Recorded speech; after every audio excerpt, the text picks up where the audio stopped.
సచివాలయ ఉద్యోగుల సంఘం నేతలపై బదిలీ వేటు. జీఏడీ అదనపు కార్యదర్శి నరేందర్ రావుకు స్థానచలనం. నేడో రేపో టీజీఓ మహిళా నేత బదిలీ. Telangana doctor BR. సో ఈ విధంగా సచివాలయ ఉద్యోగుల సంఘం అధ్యక్షుడు ఈ విధంగా నరేందర్ రావుపై రేవంత్ రెడ్డి ప్రభుత్వం బదిలీ వేటు అయితే వేసింది.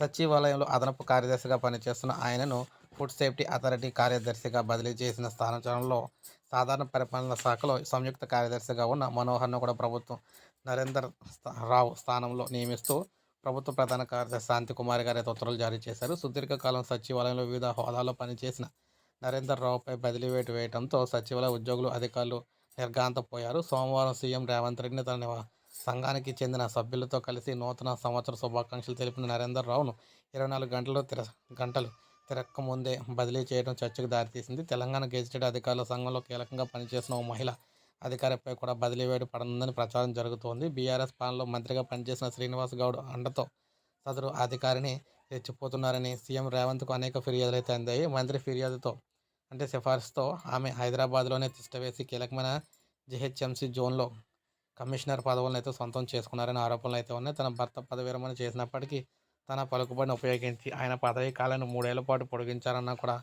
సరైన టీజీఓ నేతలే చెబుతున్నాం గమనార్హం అనమాట. సో ఏదేమైనా మొత్తం మీద సచివాలయ ఉద్యోగుల సంఘం నేతలపై బదిలీ వేటు అయితే పడుతూ ఉన్నాయి. ఇప్పుడు మనకు అప్డేట్ వచ్చింది. ఒక లైక్ చేయండి, సబ్స్క్రైబ్ చేసుకోవద్దు, మన ఛానల్ సబ్స్క్రైబ్ చేసుకొని ఫాలో